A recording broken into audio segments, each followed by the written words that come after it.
అందరికీ వందనాలు. మనం ఆత్మీయంగా ఎదగాలి అనే ఆలోచనతో ప్రతి విషయాన్ని నేర్చుకుంటూ క్రమం వెంబడి ఒకదాని వెంట ఒకటి నేర్చుకోవడానికి ప్రయత్నం చేస్తున్నాం. అందులో భాగంగా మన గురించి మనం ఆలోచించేటప్పుడు మనం ఎలా ఆలోచించాలి అనే విషయాన్ని దేవుని మాటల్లోంచి మనం పరీక్షించుకుంటున్నాం. సాధారణంగా ఒక వ్యక్తి ఎప్పుడైనా తన గురించి తను ఆలోచించుకునేటప్పుడు రెండు విషయాలు జరుగుతాయి. అయితే ఒకటి గర్వం వస్తుంది, లేకపోతే ఆత్మాన్యూనతా భావం వస్తుంది. పదం పలకడానికి కష్టంగా ఉంది కదా. అయితే గర్వం లేకపోతే ఆత్మాన్యూనతా భావం అంటే నా గురించి నేను తక్కువగా ఆలోచించడం, నా గురించి నేను చాలా చీప్గా ఆలోచించడం, నా గురించి నేను మనం అంత కాదులే, మన వల్ల ఏమవుతుందిలే, మన వల్ల ఏం జరుగుతుందిలే అనే భావనకి చాలామంది వచ్చేస్తారు. కొంతమంది ఆడికంటే మనం పర్లేదురా, ఆడికంటే మనం బెటరే, ఆడికంటే మనం ఓ మెట్టు ఎక్కువే, ఇలాంటి ఆలోచన చాలామందికి కలుగుతుంది. రెండూ ప్రమాదమే. మరి ఏది మనకి ఉపయోగపడుతుంది, మేలు క్షేమాన్ని కలిగిస్తుంది అంటే దేవుని మాటను బట్టి నేను ఎప్పుడైతే ధైర్యం పొందుకొని నిలబడడానికి ఇష్టపడతానో, గర్వానికి తావను, నన్ను నేను తక్కువ చేసుకొని చిన్నవాడిగా చూసుకోవడానికి అవకాశం ఇవ్వను. ఎక్కడ తగ్గాలో అక్కడ తగ్గుతూ దేవుని మాటని ఎక్కడ గణపరచాలో అక్కడ ఘనంగా నన్ను నేను ప్రోత్సహించుకుని ఒక మెట్టు ధైర్యంతో ముందుకు కొనసాగడానికి నిలబడతాను. అలాంటి జీవితంలో మనం నిలబడడానికి ఆయన మనతో చెప్పిన మాటలు, నేను నిన్ను లోకం నుంచి పాపం నుంచి ప్రత్యేకపరిచి నిన్ను కడిగాను, నిన్ను నా కుమారునిగా చేసుకున్నాను, నా కుటుంబంలో చేర్చుకున్నాను, నీ పక్షాన నేను నిలబడతాను, నీకు బలమిచ్చేవాడిని నేనే, కాబట్టి నా సహాయం చేత నా బలం చేత నువ్వు అన్ని విషయాలలో ఎదగడానికి ప్రయత్నించే, నీలో కార్యం చేసేవాడిని నేనే, నీకు సొంత రక్షణ నేను ఇచ్చాను కదా, నువ్వు దాన్ని కాపాడుకుంటూ నీ జీవితాన్ని నాలో కొనసాగించు, నీలో నాకేది మేలో నాకేది మహిమో అది నేను జరిగిస్తాను, పనిచేసేవాడిని నేనే నీలో అని చెప్పి దేవుని మాటలు మనం చూస్తూ ఉన్నాం. అందులో భాగంగా పోయిన వారం కొన్ని విషయాలు నేర్చుకున్నాం. ఒకసారి క్లుప్తంగా వాటిని చెప్పి మనం కొనసాగింపుగా నేర్చుకోవడానికి ప్రయత్నం చేద్దాం. మొదటి మాట మనం నేర్చుకున్నాం, దేవుడు ఆయన కొరకు ఉపయోగపడడానికి నన్ను తయారు చేసుకున్నాడు. ఎవరి కొరకు ఉపయోగపడడానికి? ఆయన కొరకు ఉపయోగపడడానికి. లోకంలో మనం చాలామందికి పడకపోవచ్చు, చాలామంది దృష్టిలో మనం చిన్నవారిగా ఉండొచ్చు, కానీ మనం అందరం దేవునికి కావాల్సిన వారం, మనం అందరం దేవునికి ఉపయోగకరమైన వారము. ఆయన కొరకు మనల్ని తయారు చేసుకున్నాడు. రెండోది, తగిన సమయమందు ఆయన మనల్ని హెచ్చిస్తాడు. కాబట్టి మనం ఆయన బలిష్టమైన చేతుల క్రింద దాక్కోవాలి. ఆయన దగ్గర మాత్రమే మనం ఆ విలువైన పాత్రగా ఎంచబడడానికి, గుర్తించబడడానికి ప్రయత్నం చేయాలి. మనుషుల్లో ఘనంగా ఎంచబడడానికి ప్రయత్నం చేసే ప్రయాస వారు గుర్తించవచ్చు, గుర్తించకపోవచ్చు. అది కొన్నిసార్లు మన నటనగా, మనం ఏదో ఆశించే వారిగా కనపడవచ్చు. కానీ దేవుని దగ్గర మనం తగ్గి బ్రతకడానికి ఎప్పుడైతే ఇష్టపడతామో, మనుషులు మనం మెచ్చుకున్నా మెచ్చుకోకపోయినా, గణపరిచినా గణపరచకపోయినా మన వ్యక్తిత్వాన్ని కోల్పోకుండా బతుకుతాం. మూడోది మనం నేర్చుకున్నాం, నా బలం కాదు, దేవుని బలం నా ద్వారా పనిచేస్తుందని నమ్మాలి. ఈరోజు మనకు ఇవ్వబడిన తలాంతులు అవ్వచ్చు, జ్ఞానపు ఆలోచనలు అవ్వచ్చు, మన శరీర శక్తి అవ్వచ్చు, ఇవన్నీ కూడా అపవాది ఎక్కువగా వాడుకోవడానికి ఇష్టపడతాడు. అయితే దేవుని కొరకు వాడబడాలి అంటే ముందుగా నీ శరీరం చెప్పే మాట వినకుండా దేవుని మాటకు లోబడ్డమే పెద్ద సవాలు. అది ఎప్పుడైతే జరుగుతుందో నువ్వు దేవుని పక్షమాన చాలా బలమైన పనులు చేయడానికి ఆయన ఎంతగానో మనకి సహాయం చేస్తాడు. నాలుగోది ఏంటంటే, నా బలహీనతలో నన్ను ప్రేమించి నాతో ఎల్లప్పుడూ దేవుడు ఉంటాడు. ఈరోజు ఒక వ్యక్తి ఎప్పుడు మంచిగా ఉన్నా ఒక బలహీనత, ఒక తప్పు ఆ వ్యక్తిలో మనకు కనబడితే ఆ వ్యక్తిని ప్రేమించడం సులువా కష్టమా? ఎప్పుడు బాగా మంచిగా ఉన్నాడో సడన్గా ఒక తప్పుని చూస్తాం, ఒక బలహీనతను చూస్తాం, అతను ప్రేమించడం సులువా కష్టమా? కొంచెం కష్టం ఉంటుంది. ఈడేటి ఇలా ఉన్నాడు, నీ ఇలాంటోడు అనుకోలేదే, ఇలాంటి అభిప్రాయం నాకు లేదు, కానీ ఇలాంటి చేశాడేంటి, ఇలా ఉన్నాడు. ఒక తప్పు ఆ వ్యక్తినే మనం అసహించుకునేలా చేస్తుంది. కానీ పరిశుద్ధాత్ముడు ఏం చేస్తాడంట, ఒక వ్యక్తి లోపడుండి ప్రతి బలహీనతని సరిచేస్తూ అతన్ని ప్రేమించి అతన్ని బలమైన వాడిగా మారుస్తాడు. ఈరోజు మనలో పరిశుద్ధాత్మ దేవుడు ఉంటే ఒక వ్యక్తి బలహీనతలో అతన్ని ప్రేమించి అతడు ఎలా బలం పొందుకొని దేవునిలో నిలబడాలని చెప్పి అతని కోసం ప్రార్థన చేస్తాం, విజ్ఞాపన చేస్తాం. అతడు దేవుని కొరకు ప్రయాసపడి బలమైన వాడిగా మార్చబడాలని మన ప్రార్థన, సహాయం, మొర్ర, విజ్ఞాపన వెళ్తుంది. ఈరోజు పరిశుద్ధాత్మ దేవుడు ఆ పని చేస్తాడంట. మనం బలహీనలు అయి ఉండొచ్చు, మనం ఇతరుల దృష్టిలో చిన్నవారిగా అయిపోయి ఉండొచ్చు కొన్ని పనులు బట్టి, కొన్ని విషయాలను బట్టి. కానీ దేవుడైతే నిన్ను నన్ను ప్రేమించి ఆయన మన బలహీనత యందు దేవుని బలాన్ని ఇచ్చి బలమైన వాడిగా మనతో ఎల్లప్పుడూ ఆయన ఉంటాడనమాట. 5వ విషయాన్ని మనం నేర్చుకున్నాం, నా అసమర్థతలు, భయాలు నేను నేర్చుకోవడానికి పాఠాలు. కొన్నిసార్లు మనం కొన్ని వీక్నెసెస్ బయటికి చెప్పుకోం, కానీ మన అంతరంగంలో అవి పోరాడుతూ ఉంటాం. దేవుని మాట వినిన తర్వాత దేవుడు ఇలా కోరుకుంటున్నాడు కదా, ఇలా ఉండలేకపోతున్నాను అనే పోరాటంతో చాలా విషయాల చేత మనం ఎదుర్కొని వాటి విషయంలో పోరాటంతో దేవునితో ప్రయత్నం చేస్తాం, ఓడిపోతూ ఉంటాం. ఏంటి ఇలా ఉన్నాను, ఏంటి ఇలా చేస్తున్నాను, ఈ పరిస్థితి ఎందుకు దాటలేకపోతున్నాను, ఈ విషయంలో ఎందుకు నేను ఇంకా దేవునిలో నిలబడలేకపోతాను పోరాడుతూ ఉంటాం.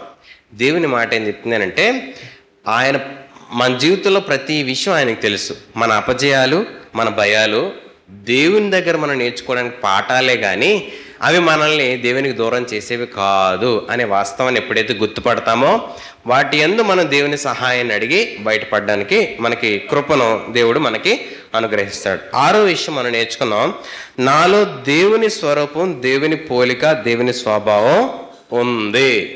ఇతరులతో నేను పోల్చుకోను. నేను ఎందుకు ఎలా ఉన్నాను, నేనే ఎందుకు ఎలా చేస్తున్నాను అనేది మనం అనుకోం. దేవుని పోలిక నాకు ఇవ్వబడింది. నేను అందరికంటే ప్రత్యేకమైన వాడిని, నేను అందరికంటే దేవునికి ఒక స్పెషల్ అనే ఆలోచన నాలో ఉంటుంది. అది నేను దేవుని కొరకు నిలబడి పనిచేసేవారిగా ఆయన సంఘంలో నన్ను ప్రోత్సహించి నిలబడతా ఉంటుంది. 7వ విషయం నన్ను నేర్చుకున్నాం, నన్ను దేవుడు పిలుచుకున్నాడు, అందుకే నాకు రక్షణ ఇచ్చాడు. ఈరోజు సువార్త మనం ఒకరి ద్వారా వినుండొచ్చు, ఒక దేవుని సంగతులు మనం కొంతమంది ద్వారా నేర్చుకొని ఉండొచ్చు, కానీ మనందరినీ పిలిచినాడు ఎవరు? దేవుడు. కాబట్టి ఒకరు హెచ్చు, ఒకరు తగ్గు ఎక్కడా లేదు. అందరం మనం దేవుని పిలుపుని బట్టే వచ్చాం, దేవుని మాటను బట్టే మన హృదయాన్ని ఆయనకి ఇచ్చాం, దేవుని మాటను బట్టి ఈరోజు మనం ఆయన్ని వెంబడిస్తూ ఉన్నాం. కాబట్టి మనందరి పైన యజమాని దేవుడు, పాస్టర్ కాదు. మనందరి పైన ఉన్నతమైన వాడు దేవుడు, మనందరికి అధికారి దేవుడు. అజమాయిషి చేయడానికి, అధికారం చలాయించడానికి ఏ ఒక్కరికి అవకాశం, అధికారం లేనే లేదు. ఒకరి మాటను బట్టి మనం దూరం అయిపోవడం కానీ, దేవునికి ఒకరి మాటను బట్టి ఎక్కువ అత్యుత్సాహంతో దేవుని పనులు చేసేయడం కానీ ఇవి ఎప్పుడు జరగకూడదు. నువ్వు దేవుని బట్టే ఒక పరిస్థితిలో ఉండాలి, నిలబడాలి. ఒకరు నిన్ను తిట్టారనో, ఒకరు నిన్ను మాట అన్నారనో దేవునికి దూరం అయిపోతారు చాలామంది. అలా కాకూడదు. మనందరి పైన అధికారి దేవుడు, అందరిపైన అజమాయిషి కూడా దేవునిదే కానీ వ్యక్తులు ఏ రోజు కాదు. ఎందుకు? మనల్ని పిలుచుకున్నది దేవుడు, మనిషి కాదు. రక్షణ ఇచ్చింది దేవుడు. 8వ విషయాన్ని మనం నేర్చుకున్నాం, ఏ స్థాయి, ఏ స్థితి దేవుని నుండి నన్ను దూరం చేయదు. మనుషుల్లో నేను ఘనంగా ఎంచబడిన వాడిని కాకపోవచ్చు, నా స్థితి కానీ, స్థాయి కానీ, డబ్బు కానీ ఏది అందరి దృష్టిలో నేను చిన్నోడిని అయి ఉండొచ్చు, కానీ దేవుని దృష్టిలో చాలా గొప్పవాడు. బేద విధవరాజు 2 కాసులు వేసింది, ఆమె చాలా డబ్బులు వేసిన వారికంటే ఘనంగా ఎంచబడింది. ఎందుకు? ఆమె తన లేమిల నుంచి కూడా దేవునికి ఇవ్వాలనే ఆశ, కానీ విస్తారమైన దాంట్లో దేవునికి ఇవ్వడం చాలా సులువైన పని. కానీ ఆవిడ ఆ చిన్న దాంట్లో కూడా దేవునికి కృతజ్ఞత కలిగిన బ్రతుకు ఆమెను అనేకుల కంటే విలువైన వారిగా ఎంచింది. కాబట్టి దేవుడికి నా స్థితి, నా స్థాయి తెలుసు. మనుషుల్లో నేను చిన్నవాడినైనా దేవుని దృష్టిలో నేను చాలా ఉన్నతమైన వాడినని ఎప్పుడూ మర్చిపోకూడదు. 9వ విషయాన్ని మనం నేర్చుకున్నాం, బాహ్య శరీర బలహీనతలు కానీ, అంతరంగ బలహీనతలు కానీ ఆయన కృప ద్వారా దేవునికి సాక్షిగా నన్ను సిద్ధపరుస్తారు, నిలబడతాయి. ఈరోజు మనం కొన్ని బలహీనతలను బట్టి దేవునికి దూరం అవుతూ ఉంటారు. ఓ తమ్ముడు అన్నాడు, ఏరా చర్చికి రావట్లేదనంటే, నా అలాంటి వాడు చర్చిలో ఉండకూడదన్నా. అదేట్రా అన్న అంటే, అందరూ అక్కడ మంచోళ్ళు, పరిశుద్ధులు ఉంటారు కదన్నా, మనం పాపులు, మనం ఎందుకు రావాలా అన్నాడు. ఒరే, ప్రధాన పాపులు పౌలు అన్నాడు రా, నేనే ప్రధాన పాపునని. పౌలంతటి కూడా ప్రధాన పాపునైతే వీళ్ళు ఇంకా ముష్కరులైన వాళ్ళు మనం అందరం, నువ్వు రావచ్చురా బాబు అని అంటే, అన్నా చర్చిలో కూడా పాపులు ఉంటారా అని అడిగాడు. మీ పక్క వాళ్ళు అడగని చర్చిలో పాపులు ఉంటారా అని ఏమన్నారు? మనందరం అదే కదా అని అంటాం కదా. అంటే పాపం చేసిన వాడు విడుదల పొందడానికి దేవుణ్ణి ఆశ్రయించాలి. బలహీనత కలిగిన వాడు, అది శరీర బలహీనత అవ్వచ్చు, అంతరంగ బలహీనత అవ్వచ్చు, విడిపించేవాడు దేవుడని నమ్మి మనం దేవుని దగ్గరికి వచ్చాం.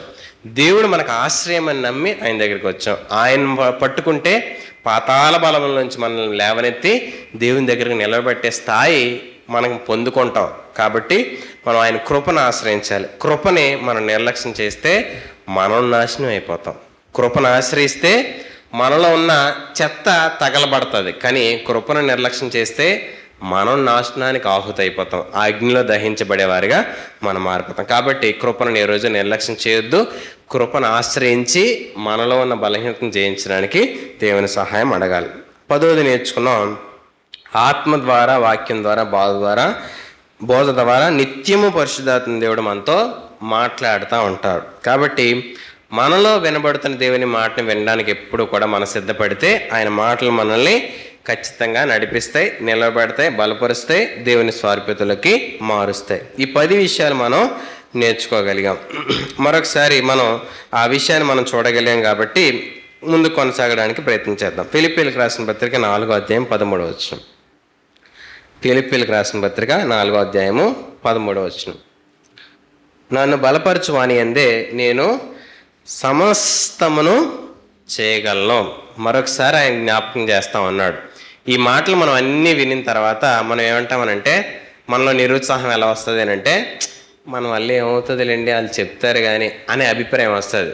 అది రాకుండా దేవుని మాటని మనం జ్ఞాపకం చేసుకొని దేవుని మాటను బట్టి మనం ధైర్యం పొందుకోవడానికి ఆశ్రయించడానికి ప్రయత్నించండి. నన్ను బలపరిచే దేవుడు, నాకు బలం ఇచ్చేది దేవుడు, ఆయన బలాన్ని బట్టి నేను ఏ పనైనా దేవుని కొరకు చేయగలను అని చెప్పి మనం నిలబడడానికి ప్రయత్నించాలి. ఫిలిప్పీలకు రాసిన పత్రిక 2వ అధ్యాయం 12, 13 కూడా ఒకసారి చదువుదాం.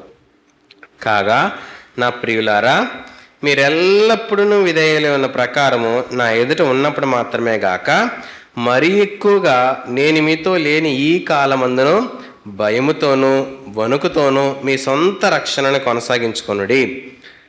ఎందుకనగా మీరు ఇచ్చించుటకును కార్యసిద్ధి కలుగు చేసుకున్నటకును తన దయా సంకల్పం నెరవేరుటకే మీలో కార్యసిద్ధి కలుగు చేయవాడు దేవుడే. మనలో పనిచేసేది దేవుడే. ఎలా పనిచేస్తాడని చెప్తున్నాడు? మనం చేసే పని దేవునికి మహింకరంగాను ఆనందంగాను ఆయన చిత్తాన్ని నెరవేర్చడానికి అనుకూలమైన పరిస్థితుల్లో ఆయన మన జీవితంలో పనిచేస్తానంట. చాలామంది చెప్తూ ఉంటారు, దేవుడు మా ద్వారా చాలా పని చేస్తున్నాడండి. ఎలా పని చేశాడమ్మానంటే, మంచిగా ఇల్లు కట్టుకున్నామండి, మంచిగా మా బండి కొనుక్కున్నామండి. ఇదా దేవుడు మన జీవితంలో పనిచేసే పద్ధతి? మన జీవితంలో దేవుడు పనిచేశాడనే పద్ధతి ఎలా చెప్పాలని ఆయన కోరుకుంటున్నాడంట. 13వ వచనం చెప్తుంది, మీరు ఇచ్చించుటకును కార్యసిద్ధి కలుగు చేసుకున్నటకును తన దయా సంకల్పం నెరవేరుటకు మీలో కార్యసిద్ధి కలుగు చేయవాడు. అంటే దేవుని చిత్తం ఏదైతే ఉందో, దేవునికి ఏది మహిమ తీసుకొస్తుందో, దేవుడికి ఏది ఘనత తీసుకొస్తుందో అది నీలో నుంచి పనిచేసే పద్ధతి దేవుడు జరిగిస్తాడో దాని ద్వారా దేవునికి మహిమ అని చెప్తా ఉన్నాడు. కాబట్టి మన అంతరంగంలో పనిచేయడానికి ఒప్పుకొని ఆ పనిచేస్తున్న దేవునికి విధేయత చూపించే జీవితం ఒక వ్యక్తిలో ప్రారంభమైతే అది దేవునికి ఘనత, అది దేవునికి మహిమ. అలా పనిచేసేవారిగా మనం మారాలి. కాబట్టి 11వ వచనాన్ని కూడా మనం నేర్చుకోవడం ప్రయత్నించేద్దాం. ఏంటనంటే, హెచ్చరికలు సూచనలు ఎల్లప్పుడూ కూడా మన ముందు అందుబాటులో దేవుడు ఉంచుతాడు. హెచ్చరికలు సూచనలు పక్కన చెప్పండి. హెచ్చరికలు సూచనలు ఎల్లప్పుడూ కూడా మనకి అందుబాటులో ఉంచుతాడు దేవుడు. హెచ్చరిక అంటే ఏంటి, సూచన అంటే ఏంటనంటే, హెచ్చరిక నన్ను నేను ఎలా కాపాడుకోవాలో చెప్తుంది.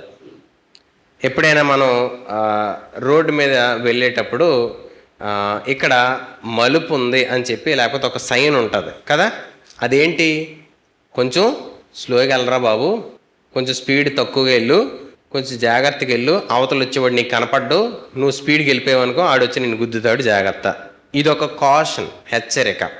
నిన్ను నువ్వు ఎలా కాపాడుకోవాలో నీకు ముందుగా వస్తున్న ఒక మాట. సూచన ఏంటి అనంటే, నేను ఎలా కొనసాగాలో నాకు చెప్పేది సూచన.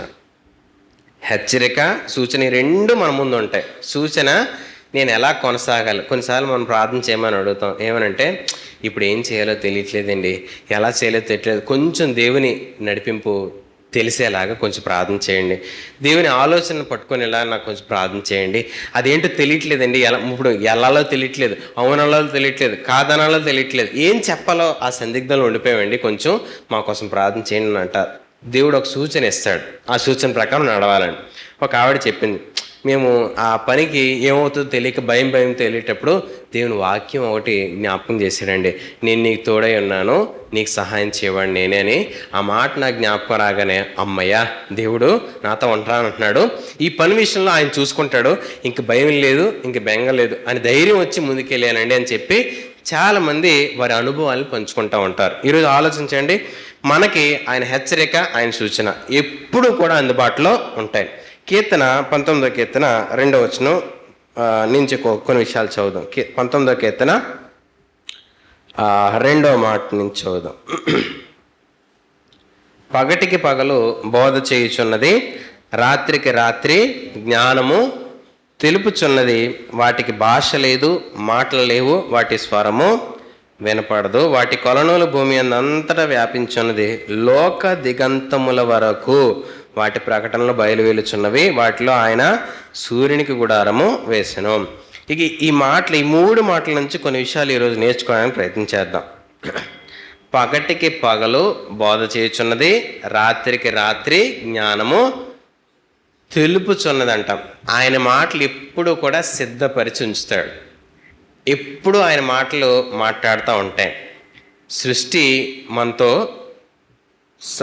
సంభాషిస్తూ ఉంటుంది, మనతో నడిపించడానికి ఇష్టపడుతుంది. ఆయన హెచ్చరిక, ఆయన సూచన మనకి నేర్పిస్తూ ఉంటుంది. ఒక ఆయన చెట్టుని నరికేస్తూ ఉన్నాడు.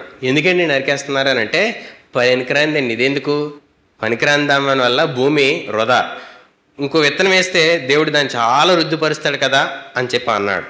వెంటనే ఆయనకి ఒక విషయం గుర్తొచ్చిందంట, పనికిరాంది నరికివేయబడుతుంది, పనికొచ్చేది ఫలిస్తుంది, అది సదాకాలం స్థిరపరచబడుతుంది. పనికిరాంది ఏం చేయబడుతుందంట, నరికి వేయబడుతుంది, కాల్చి వేయబడుతుంది, నిప్పుల్లో వేయబడుతుంది, నిప్పుల్లోకి త్రోయబడుతుంది. పనికొచ్చేది నీరు పోయబడుతుంది, ఎరువు వేయబడుతుంది, కాపు కాయబడుతుంది, దీవెనదాయకంగా అనేకుల దృష్టిలో అది ఉంచబడుతుంది. ఈరోజు ఆయన అన్నాడు, భూమిలో ఒక విషయం మనకు ఒక విషయాన్ని నేర్పిస్తుందండి. ఖచ్చితంగా మనం ఫలిస్తే నిలబడతాం, మనం ఫలించకపోతే నరికివేయబడతాం. హెచ్చరిక ఎప్పుడు కూడా మనకు బోధిస్తూ ఉంటుంది, సూచన ఎప్పుడు కూడా మనల్ని దేవుల్లో నిలబెడతా ఉంటుంది. కాబట్టి హెచ్చరిక, సూచన ఎప్పుడు కూడా మన ముందు ఉంటాయి. వాటికి ఏం లేదంట, భాష లేదంట, మాటలు లేవంట, వాటి స్వరం వినపడదంట, అయినా మనతో అది మాట్లాడుతుంది. 3 విషయాలు లేవని చెప్పాడు. ఏంటంటే భాష, చెప్పండి, భాష లేదు, మాటలు లేవు, స్వరం లేదు. ఇప్పుడు చాలామంది ఏమంటారంటే, మాకు ఇంగ్లీష్ రాదండి, మాకు హిందీ రాదండి, మాకు ఇంకొక భాష రాదండి. దేవుడు మనతో మాట్లాడడానికి నువ్వే భాషలో మాట్లాడినా నీతో మాట్లాడతాడు. మనకు చాలా సంతోషం కదా. కొన్ని చోట్లకి వెళ్ళినప్పుడు వాళ్ళందరూ ఇంగ్లీష్లో ఫ్లూయెంట్గా మాట్లాడేశారనుకోండి, ఏది మాట్లాడేది కానీ కొన్ని అర్థమయ్యే కానీ కొన్ని అర్థం ఈ బాధ ఉంటుంది మనకు. మరీ అంత ఇంగ్లీష్లో ఫ్లూయెంట్గా మనం మాట్లాడలేం కదా. హైదరాబాద్ యాక్సెంట్లో మాట్లాడేశారనుకో, ఆ వాక్యారని అనుకోండి, ఏంటి యాకీక అంటున్నాడు అనే వినపడుతుంది తప్ప ఆడు ఏం మాట్లాడుతుంటే స్పష్టంగా మనం పట్టుకోలేము. మాటలు, భాష లేదంట. దేవుడు మనతో మాట్లాడడానికి ఆయనకు ఒక భాష లేదు. ఈ రోజుల్లో చాలామందికి ఏంటనంటే, నువ్వు యావే అని అంటేనే దేవుడు పలుకుతాడని చెప్తున్నారు. ఆయన ఏమంటున్నాడు, నాకు భాష లేదురా బాబు అని అంటే, నువ్వు ఈ మాట పట్టుకొని పలికితేనే నీ ప్రార్థన వినపడుతుంది దేవునికి, ఈ మాటలతో మాట్లాడితేనే దేవుడు అంటాడు. మరి మాటలు రాకుండా ఎలా ప్రార్థన చేస్తాడు? అది ఆడికి అనవసరం. మాటలు వచ్చాయి కాబట్టి నువ్వు ఎన్ని మాటలన్నా మాట్లాడతావు, ఏ రకంగానే మాట్లాడతావు. భాష లేదు అని అంటే నువ్వు ఎలాగైనా దేవుని మాటను వినగలవని. నువ్వే భాష కలిగిన వాడవైనా, ఏ ప్రాంతం కలిగిన వాడవైనా నువ్వు దేవునితో మాట్లాడుకోగలిగిన వాడవని ఆయన మాటలు చెప్తా ఉన్నాయి. రెండోది ఏం లేవంట, మాటలు లేవు. చాలామంది ఏమంటారంటే, మేము చదువుకున్న వాళ్ళు మాట్లాడలేమండి, వాళ్ళంటే కొంచెం జ్ఞానంగా మాట్లాడతారు. మనం మాట్లాడితే ఏదో జారిపోయామనుకోండి, మాటలు ఇబ్బంది అని. ఆయనకి ఏమి లేవంట, మాటలు లేవంట. సంతోషం కాదు ఈ మాటలు వెళ్ళినప్పుడు. ఆయనకి మాటలు లేవంటే నేను ఏ చిన్న మాటలు మాట్లాడినా ఆయన ఏం చేస్తాడు, ఆనందిస్తాడు. చిన్నపిల్లలు పుట్టి కొన్ని నెలలు గడిచిన తర్వాత ఫస్ట్ వాళ్ళకి అత్త అని వచ్చేద్ది, అమ్మ అని రాకపోయినా అత్త అనేది వచ్చేద్ది. మరి అదేంటి అత్త అత్త, ఇది ఈజీగా పలుకు మాటలు అత్త త అనే పలుకుతారు. తాత అత్త ఇవి ఈజీగా వచ్చే మాటలు అన్నమాట. ఆ మాటలు అమ్మ అన్నదనుకో, వాళ్ళ అమ్మకి ఎంత ఆనందం. అమ్మ అని అనగానే అమ్మో నా కూతురు అమ్మ అనేసింది. అమ్మ అంటే ఉన్నతమైన మాట కాకపోయినా ఆ తల్లికి ఏంటి సంతోషం, అమ్మ అని. ఈరోజు దేవుని పక్షంగా నిలబడి ఒక్క మాట నువ్వు మాట్లాడితే దేవునికి ఎంతో సంతోషం. నీ నోట్లోంచి ఒక మాట వచ్చింది, అమ్మయ్య నా కుమార్తె నా కుమారుడు ఒక మాట మాట్లాడాడు, ఒక మాట పలికాడు, దేవుడు ఎంతో ఆనందిస్తాడు. ఒక ఆయన అంటున్నాడు, కూర్చొని ఎక్కువ సమయం ప్రార్థన చేయలేకపోతున్నాను, మాటలు దొరకట్లేదండి నాకు. నువ్వు కూర్చొని ఎక్కువసేపు నువ్వు కూర్చోవడం దేవుడు ఆనందిస్తాడు. నేను దేవుని కొరకు కొంత సమయం గడపాలని నిన్ను ప్రత్యేకపరుచుకొని నీ పనులన్నిటి విషయంలో నీకు ఎన్నో బాధ్యతలు ఉన్నా దేవునితో కొంత సమయం గడపాలని కూర్చుంటాం కదా, అది దేవుడు ఆనందిస్తాడు. నువ్వు ఎన్నో విస్తారమైన మాటలు పలికేయాలి, గొప్ప గొప్ప వాక్యాలు ఎత్తి దేవునితో మాట్లాడేయాలి, ఏమీ అవసరం లే. నువ్వు కూర్చుంటే చాలు ఆయన నీతో మాట్లాడతాడు. నువ్వు కూర్చుంటే చాలు ఆయన నీతో సంభాషిస్తూ ఉంటాడు. నీతో ముచ్చటించడానికి దేవుడు ఇష్టపడతా ఉంటాడు. కాబట్టి నువ్వేదో గొప్ప గొప్ప మాటలు పలికేయాలని కాదు. అందుకే ఆయన అంటున్నాడు, ఆయన మాట్లాడే మాటల్లో సృష్టి ద్వారా భాష లేదు, మాటలు లేవు. మూడోది ఏంటి లేదంట, స్వరం లేదంట. కొంతమంది చెప్పే సాక్ష్యం కానీ ఏమంటారంటే, నేను ఈ స్వరం విన్నానండి అని అంటే, మిగతా మనందరికీ ఎలా ఉంటుందంటే, ఆ స్వరం ఏటో నేను వింటే బాగును, నాకు ఆ మాటలు వినపడితే బాగును, నాకు అనుభూతి వస్తే బాగును, అదేంటో నేను చాలా కాలం ఆశపడ్డాను కానీ దేవుడు వాళ్ళకి ఇచ్చాడు, నాకు ఇవ్వలేదు. ఆయన ఏమంటున్నాడు, నాకు స్వరం లేదంట. మరి ఇన్నోటి సంగతి ఆడ ఎవరి స్వరం విన్నాడు? ఈ డౌట్లు మనకు వస్తాయి. వాళ్ళు వినేలాగా దేవుడు వారికి వారి అంతరాత్మతో మాట్లాడాడు. నీకు అది అవసరం లేదు, అది కోరుకోవద్దు, నీకు అవసరమైతే దేవుడు ఇస్తాడు, అవసరం లేదు అని అనుకున్నాడు. నువ్వు ఆ విషయాల్లో అవసరం లేకుండానే నువ్వు నిలబడతావని నమ్మాడు. కాబట్టి నీకు అది అవసరం లేదని అనుకున్నాడు. కాబట్టి నీకు వినపడలేనంత మాత్రం నువ్వు బాధపడద్దు. నీకు వినపడిన దాని విషయంలో నువ్వు ఎంత బాధ్యత కలిగి ఉన్నావు, నువ్వు ఇన్ని దేవుని మాటల విషయంలో ఎంత లెక్క కలిగి ఉన్నావు, నువ్వు ఇన్ని చాలా విషయాల్లో నువ్వు ఎంతవరకు లోబడ్డావు, ఇది పరీక్షించుకో. ఏదో స్వరం వినపడిందా లేదా, ఏదో మాట నాకు అర్థమైందా లేదా, దీని వెంటనే మనం పడొద్దు. ఆయన అంటున్నాడు, ఆ దేవుని మాట్లాడే ఆ పగటి బోధ రాత్రి బోధలో వాటికి భాష లేదంట, వాటికి మాటలు లేవంట, వాటికి స్వరం లేదు. కాబట్టి ఏదో వినపడిందని మనం గర్వించేయడానికి అవకాశం లేదు. నాకు ఏది వినపట్లేదు, నాకు ఏడో దేవుడు ఏడో తెలియట్లేదు అని నిరుత్సాహాన్ని గెలుపడానికి అవకాశం కూడా లేదు. నువ్వు దేవుని మాట నేరుగా ఈరోజు మనకి ఇచ్చేసింది. ఆయన వాక్ అంతా మన ముందు పెట్టాడు, ఎన్నో మాటలు మన ముందు ఉంచాడు. ఆ మాటలన్నీ చదువుకొని అవన్నీ స్వతంత్రించుకోవచ్చు. అవన్నీ దేవుని మాటగా నువ్వు తీసుకొని నడవడానికి నీ జీవితాన్ని కట్టుకోవచ్చు. కాబట్టి దేని విషయంలో కూడా నువ్వు నిరుత్సాహపడడానికి అవకాశం లేక, నువ్వు విన్న దాని విషయంలో ఎంతవరకు బాధ్యత కలిగి ఉన్నావు, ఎంతవరకు లెక్క చెప్పగలిగిన జీవితం మనం పెంచుకున్నాం, ఎంతవరకు దేవునికి నేను నిలబడితే ధైర్యంగా నేను చెప్పగలను, ప్రభా నీ మాట నేను ఇలా బతికాను, చెప్పకపోతే దానికి తగిన శిక్షా ఫలితం నీకు వస్తుంది. కాబట్టి దాని విషయంలో బాధ్యత కలిగి ఉండడానికి ప్రయత్నించేయండి తప్ప ఏదో వినపడలేదు ఏదో అవ్వలేదు అనే ఆలోచనకి మనం ప్రయత్నించేది. 4వ వచనంలో అంటున్నాడు, వాటి కొలనులు భూమి అంతటా వ్యాపించి ఉన్నది, లోక దిగంతముల వరకు వాటి ప్రకటన బయలు వెలుచున్నవి, వాటిలో ఆయన సూర్యునికి గుడారం వేసిందని చెప్తా ఉన్నాడు. అంటే ఆయన మాట చేరగలిగే ప్రదేశానికి ఏది కూడా దాగదు అని చెప్తా ఉన్నాడు. అంటే ఎక్కడున్నా మనం దేవుని మాట వినగలం, ఏ ప్రదేశంలో ఉన్నా దేవుని మాట మనం అర్థం చేసుకోగలం. ఏ స్థితిలో ఉన్నా, మన ప్రాంతమైనా మన స్థితి అయినా, మన గురించి ఎవ్వరికీ తెలియదు అనుకునే పరిస్థితుల్లో మనం ఉన్నా, దేవుడు మనల్ని మన దగ్గరికి చేరుకోగలడు, మనతో మాట్లాడగలడు, మనకు ఆయన స్వరం వినిపింప చేయగలడు, మన పట్ల ఆయన ఉనికిని తెలియపరచగలడు. కాబట్టి ఆయన మనతో కమ్యూనికేట్ చేసే సంభాషించే పరిస్థితి మనకి ఎప్పుడూ అందుబాటులో ఉంటుంది. అయితే లోకంలో కొంతమంది చెప్పే అనుభూతుల ప్రకారం అందరికీ ఉండకపోవచ్చు, కానీ మనతో మాట్లాడే విధానం, మనతో పనిచేసే విధానం ఎప్పుడు కూడా చాలా ప్రత్యేకంగా ఉంటుంది. ఒకరిని చూసి మనం ఆశపడద్దు, కానీ దేవుడు మనతో మాట్లాడే స్థితికి మనం ఎదగడానికి ఎప్పుడు కూడా ఆశతో ఆసక్తితో ఎప్పుడైతే ఎదురు చూస్తామో మనల్ని తృప్తిపరిచే దేవుడు అన్యాయం చేయడు. మనల్ని ఆ విషయాల్లో ఆయన సహవాసానికి పిలిచిన దేవుడు మనల్ని అలక్ష్యంగా విడిచిపెట్టడు, మనతో మాట్లాడడానికి ఇష్టపడతాడు. కాబట్టి ఆ సహాయం చేత మనం ముందు కొనసాగాలి. పగటికి పగలు, రాత్రికి రాత్రి మనకి నేర్పించే సంగతులు ఎలా ఉంటాయనంటే, పగలు ఎప్పుడు కూడా వినియోగించుకోవాలి, సమకూర్చుకోవాలి, సిద్ధపడాలి. రాత్రి మనల్ని మనం పరీక్షించుకొని ఏదైతే సవరించుకోవాలో అది విడిచిపెట్టాలి. మనల్ని మనం ఎలా కాపాడుకోవాలో, తిరిగి మనల్ని మనం ఎలా నూతనపరచుకోవాలో సిద్ధపడడానికి చీకటిని వాడుకోవాలి. పగలు ఏం చేయాలి? వినియోగించుకోవాలి, సమకూర్చుకోవాలి, సిద్ధపరచుకోవాలి. చీకటిలో మనం ఏది విడిచిపెట్టాలో తెలుసుకోవాలి, ఎలా కాపాడుకోవాలో తెలుసుకోవాలి, ఎలా మనల్ని మనం నూతనంగా రేపటి కొరకు సిద్ధపడాలో నూతనపరుచుకోవాలి. పగలు జీవన క్రియలు చేస్తే రాత్రి జీవక్రియ జరుగుతుంది.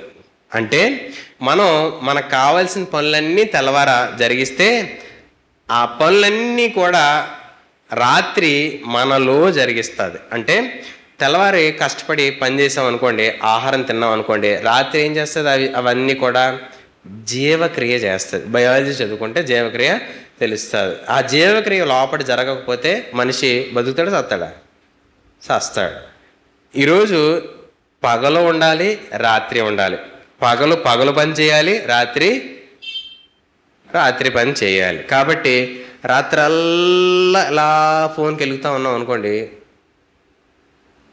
జీవక్రియ అవుతుందా? ఏమవుతుంది? అప్పుడు గ్యాస్ట్రిక్ వస్తుంది, దృష్టి మందగిస్తుంది, రకరకాల ఒత్తిడి, ఇబ్బందులు, జుట్టు ఊడిపోవడం, లేకపోతే ఇంకా రకరకాల ఇబ్బందులు వస్తూ ఉంటాయి. నాకు వారసత్వం వాళ్ళు ఊడిపోయింది లేని, కంగారు పడద్దు. అలా కొన్ని బలహీనతలు వస్తూ ఉంటాయి. అయితే మనం ఆలోచిస్తే జీవనక్రియ, జీవక్రియ ఈ రెండు మన జీవితంలో జరగాలి. అది ఒక క్రమం. పగలకి రాత్రికి, పగటికి పగలు బోధ, రాత్రికి రాత్రి జ్ఞానము తెలియపరిచే చాలా సంగతులు ఉంటాయి. అయితే మీ ఆలోచన ఏంటంటే, పగలు రాత్రి గడిస్తేనే చాలా విషయాలు మనం నేర్చుకోవచ్చు. ఇంకా పగల్లోని రాత్రుల్లో నేర్చుకునే విషయాలు ఎన్నో అనుభవాలు మనకి మిగులుస్తాయి. నేను క్లుప్తంగా ఒక 5 విషయాలు పగలు రాత్రి గడిస్తే మనం నేర్చుకునే విషయాలు చెప్తాను. ఒక 5 విషయాలు. నేను పగల్లో దేవుడు మనతో మాట్లాడే విషయాల గురించి నేను మాట్లాడట్లేదు. ఎందుకు? ఒక్కొక్కరికి ఒక్కొక్క అనుభవాలు ఉంటాయి. అవి మనం దేవుడు అనుమతించినప్పుడు అవకాశం మాట్లాడదాం.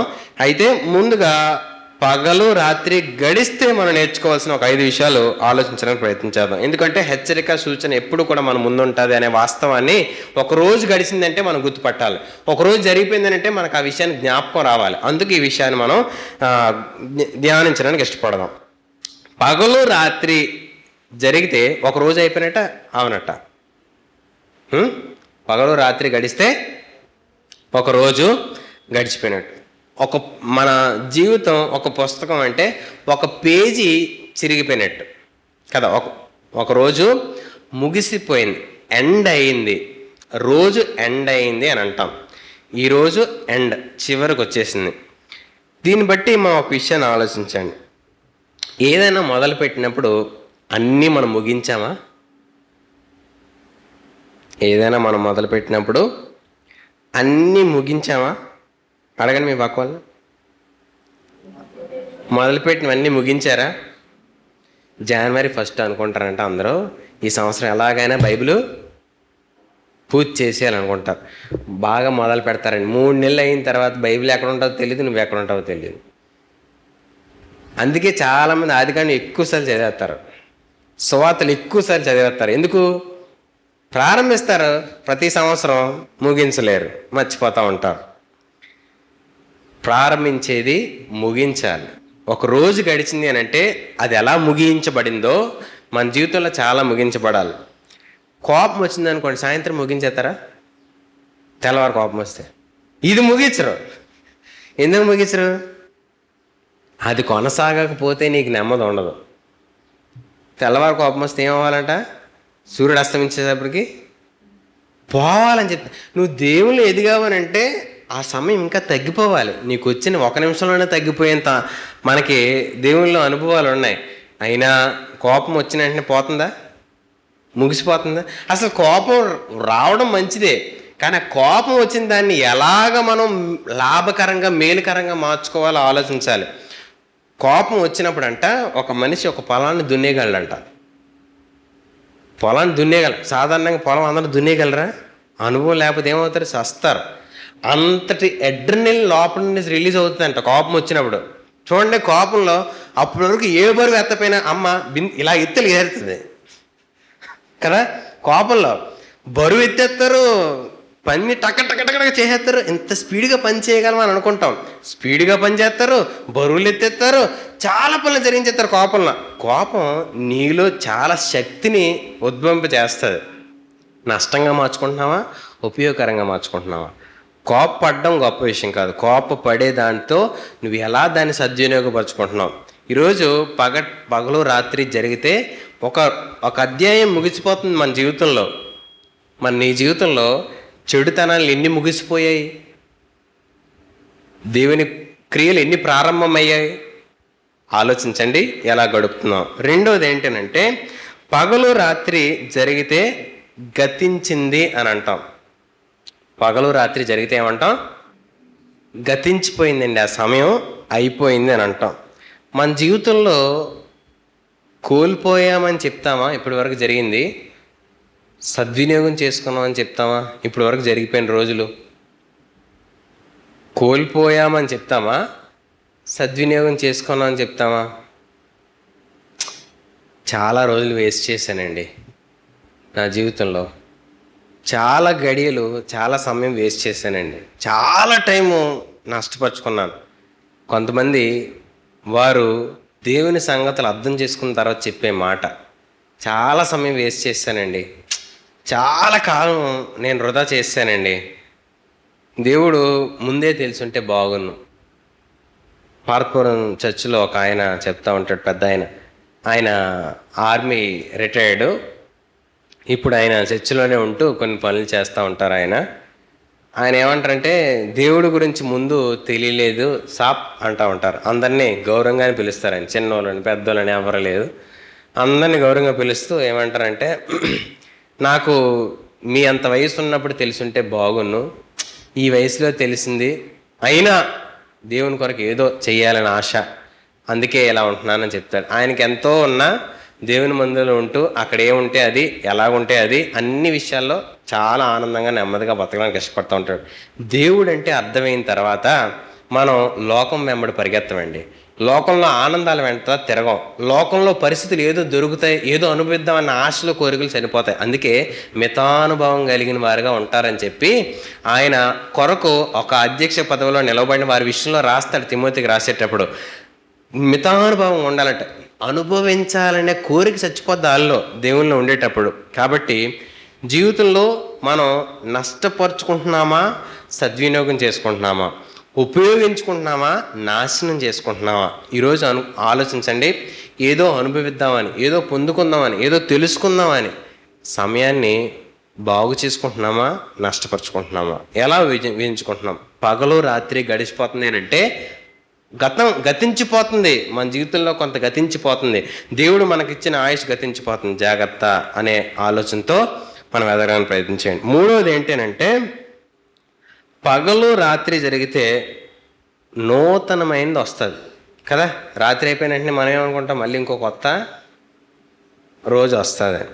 ఒక నిరీక్షణ ఉండాలి ఎప్పుడు కూడా వ్యక్తికి. పగలు రాత్రి గడిచిపోయిన ఎలా అయితే నూతన దినం వస్తుందో ఒక నిరీక్షణ ఏంటంటే దేవుడు మన కొరకు దాచిపెట్టింది సమీపిస్తుంది, దగ్గర పడిపోయింది. చెప్పండి, దేవుడు మీ కొరకు దాచింది దగ్గర పడింది అని. ఏంటది? దేవుడు మీ కొరకు దాచింది దగ్గర పడింది అని అంటే ఎవరికి నచ్చింది వాళ్ళు కోరుకుంటారు. ఏంటి, యవ్వన స్త్రీలు ఉండాలనుకుంటే తల్లి ఏమనుకుంటారు, అయితే మా కూతురికి సంబంధం వచ్చేద్ది, కుదిరిపోద్ది, దేవుడు దాచింది దగ్గర. నీ ఆశ, నీ నిరీక్షణ దేవుడు ఒమ్ము చేయుడు. అయితే ఒక నిరీక్షణ ఎప్పుడు కోల్పోవద్దు. ఒక రోజు గడిచిందంటే ఎన్ని రోజులు అయిపోతున్నాయి ఏటో అన్న భయం లోకంలో ఉన్న వాళ్ళకి ఉంటుంది. కానీ దేవుళ్ళు ఉన్న వాళ్ళకి ఒక రోజు గడిచిందంటే దేవుడు నా జీవితంలో చేయాలనుకున్నది సమీపిస్తుంది. దేవుడు నా జీవితంలో నెరవేర్చాలనుకున్న దానికి దగ్గర పడుతుంది. దేవుడు ఏదో చేయాలనుకుంటున్నాడో అది నెరవేరడానికి కాలం దగ్గరైపోతుంది. ప్రభా, నేను అది పొందుకునే అర్హతతో నన్ను నిలవబెట్టండి, నేను అది అనుభవించే స్థాయికి నన్ను బలపరచండి, నేను అది పొందుకునే అర్హునిగా నన్ను మార్చండి బాబు అని చెప్పి దేవుని దగ్గరికి వస్తూ ఉంటాం. ఒక రోజు గడిచిందంటే నీలో భయం కాదు, నిరీక్షణ మొదలవ్వాలి. ఒక రోజు గడిచిందంటే ఆందోళన కాదు, నీలో దేవుని అందరి ధైర్యం కావాలి. ఒక తమ్ముడు అన్నాడు, అన్న నిద్ర పట్టట్లేదన్న, అప్పులు బాగా పెరిగిపోయి ఆ విస్తారమైన పరిస్థితుల్లో నేను బలహీనత పడిపోయాను, రోజు గడుస్తుంది అని అంటే మళ్ళీ ఒకటో తారీఖు వచ్చేద్దేమో అన్న భయం వచ్చేస్తున్నాను, ఏం చేయాలో తెలియట్లేదనంటే అప్పుడు ఈ మాట చెప్పాను, బ్రదరు, పగలు రాత్రి గడిచింది అని అంటే మరొక నూతనమైన దినాన్ని దేవుడు ఎలా సిద్ధపరుస్తాడో నీ పరిస్థితులు కూడా నూతనమైన స్థితిని దేవుడు సిద్ధపరుస్తాడు. ఏం భయపడద్దు, దేవుని సహాయం మనకు సహాయం చేస్తుంది, మనం అందరూ ప్రార్థన చేద్దాం అని అంటే ఆ మాటను బట్టే బతుకుతున్నానండి, లేకపోతే ఎప్పుడూ చచ్చిపోదును అని చెప్పి 2 సార్లు సూసైడ్ అటెంప్ట్ కూడా చేశాడండి. ఆలోచించండి, కొన్ని పరిస్థితులు నువ్వు చావే దారి అనిపించవచ్చు, కొన్ని పరిస్థితులు ఇంక బతికి ఏం ఉపయోగం, చచ్చిపోతే అనే మనస్తత్వం కొన్నిసార్లు రావచ్చు. ఈరోజు దేవుని మాట చెప్తా ఉంది, పగలు రాత్రి గడుస్తుందంటే ఒక నూతనమైన దినం ఎలా వస్తుందో నా నూతనమైన క్రియ నీ జీవితంలో నెరవేర్చడానికి సమయం సమీపించింది, నిరుత్సాహపడద్దు, అధైర్యపడద్దు అనే దేవుని మాట మనల్ని బలపరుస్తుంది. కాబట్టి ఒక రోజు గడిచిందంటే భయపడాలా, దేవుళ్ళు ఆనందించాలా? భయపడాలా, ఆనందించాలా? నిరీక్షణ దేవుడు నా జీవితంలో చేస్తాడని. 4వది ఏంటనంటే, పగలు రాత్రి జరిగితే గతించిన దాని మీద దేవుని ముద్ర ఉండాలి. గతించిన దాని మీద ఏముండాలంట? దేవుని ముద్ర ఉండాలి. ఈరోజు నా జీవితంలో ఒక గడియ గడుస్తుంది అని అంటే నేను దేవుని పక్షంగా నిలవబడి ఆ గడియని దాటానని చెప్పగలిగే జీవితం నాకు ఉండాలి. కొన్నిసార్లు ఈ మాటలు మనం పలుకుతూ ఉంటాం, ఏమనంటే దేవుని దయవాలండి ఆ రోజు గట్టెక్కామండి, దేవుని చలవ్వాలండి ఈరోజు మేము ఇలా వచ్చామండి, ఆ రోజు దాటామనంటే అయ్యి బాబోయ్, ఈ అనుభవాలు లేవా మనకి? ఆ రోజు దాటిందంటే, ఆ రోజు గడిచింది అని అంటే దేవుని దయండి, దేవుని మాటను బట్టే అమ్మో దాటగలిగామండి, లేకపోతే అయ్యి బాబోయ్ దాటలేకపోయేవాళ్ళండి అని చెప్తారు. దాని వెనకత మనం ఏ ముద్ర వేసాం? దేవుని ముద్ర వేసాం. ఈరోజు మనం దేనినో బట్టి మనం ఆలోచించి నా ప్రాణమా తినుము తాగుము సుఖించమని చెప్తున్నామనంటే దేవుని కృపలో మనం దాటడానికి ఇష్టపడట్లేదు. ప్రతి దినాన్ని దేని బట్టి ఆనందించడానికి ఇష్టపడుతున్నాం? మన ఇంకేదో పరిస్థితిని బట్టి. పగలు రాత్రి గడిచింది అని అంటే, ఒక దినం అయింది అని అంటే దేవునితో మనం ఎంతవరకు నడవగలిగాం, దేవుని విడిచిపెట్టి ఎంతవరకు నడవగలిగాం లెక్క వేసుకున్నారా? ఏ రోజైనా కూర్చొని రాత్రి ఆలోచించారు ఎప్పుడైనా, ప్రభువా ఈ రోజంతా ఇలా గడిచింది, నిన్ను వదిలేసి నేను చాలా సమయం గడిపాను, నీకు దూరంగా ఉండి చాలా సమయం గడిపాను, నిన్ను దుఃఖపెట్టి చాలా సమయం గడిపాను, నిన్ను బాధ పెట్టి చాలా సమయం గడిపాను, అయ్యా నీతో ఎందుకో నేను గడపలేకపోయాను, నిన్ను పక్కన పెట్టి నేను చాలా సమయం గడిపాను, నిన్ను అమ్మేసి చాలా కాలం గడిపాను, ప్రభువా నన్ను క్షమించు అని రోజులో రాత్రిపాటు పడుకునే ముందు ఎప్పుడైనా పరిశీలించుకున్నారా? దేవునితో ఎంత సమయం గడిపాం మనం? దేవునితో సమయం గడపడం అంటే రోజల్లా బైబిల్ పట్టుకొని కూర్చోమని కాదు, రోజల్లా ప్రార్థన చేసుకొని ఉండమని కాదు, రోజల్లా ఇంకేదో భక్తి పద్ధతులు చేయమన్న ఉద్దేశం కాదు.